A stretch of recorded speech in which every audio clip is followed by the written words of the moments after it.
कोटपाड़ निर्वाचन मंडली रे उन्नतिमूलक विकासर कार्यक्रम को नहीं कोटपाड़ विधायिका पद्मिनी दियान को लोकप्रियता बढ़िबारे लागिछि। कोटपाड़ विधायिका पद्मिनी दियान कोटपाड़ निर्वाचन मंडली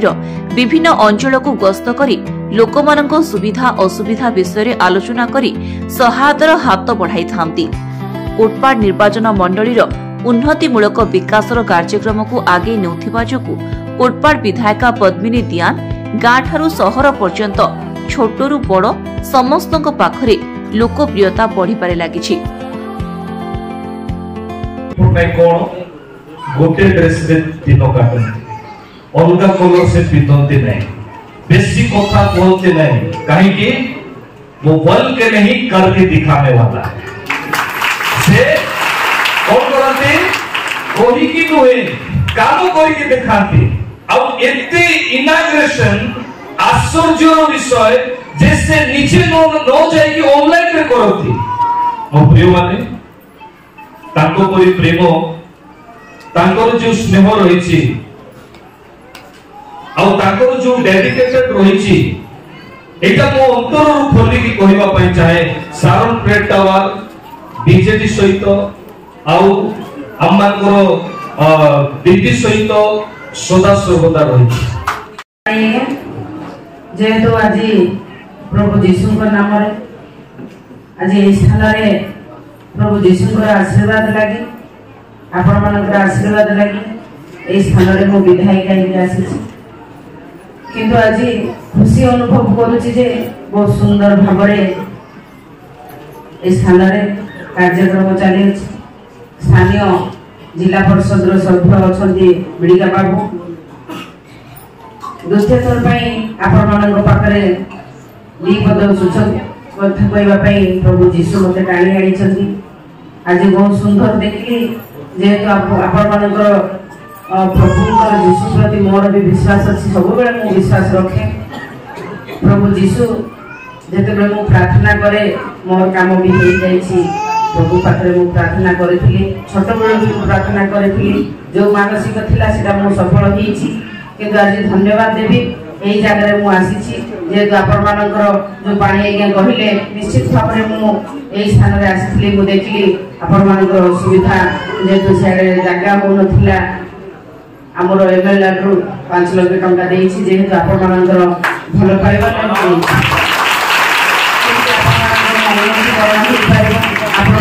सुविधा बसी पारे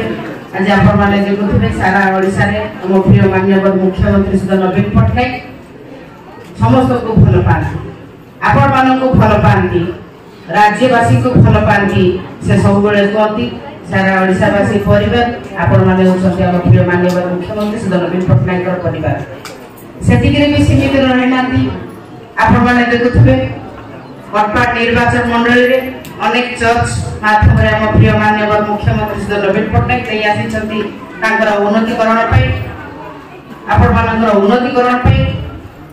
आपण मैंने देखुए यही जगह थे आमर माँ मौसी मैंने थे बापा मैंने थे 60 वर्ष ऊर्ध बापा भाई मैंने थे से पेंशन पाऊे लगे भी आम 500 ରୁ 1000 टका बढ़े आपण मैंने अनुभव करुवे पाई भी थे जेहेतु 1000 टका प्रति बढ़े गोटाटा तत्सहित आपण मान आम प्रिय माननीय मुख्यमंत्री श्री नवीन पटनायक सब किंतु मो तरफ कहवाक चाहे आमे समस्त मनीष एक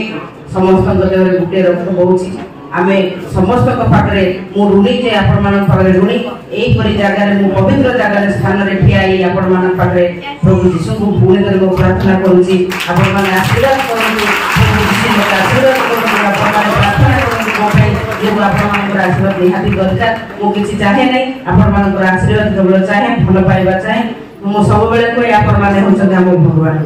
आपण मान होछ हम संपत्ति जेतु मो सेवा लगी आपण मान सेवा करबा पई ए अंचल विकास केमते ही पारिबो से चिंता नै आज ए स्थान रे पहुंची काइना मोर गोटे सेवा भाव अछि आपण मानकर भल पाइबा आज ए स्थान रे मो टाणी आनिछि जेतु प्रभु जीशु को पाखरे मु जेतेबेले छोट थिली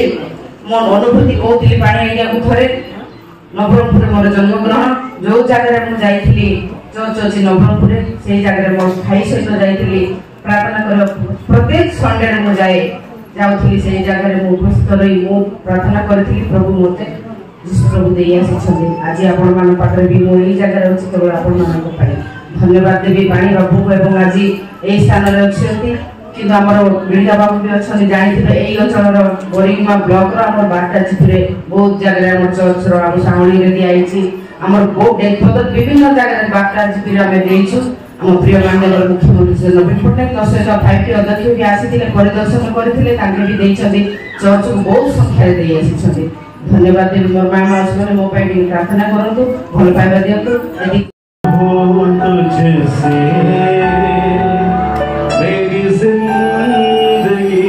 के सफर में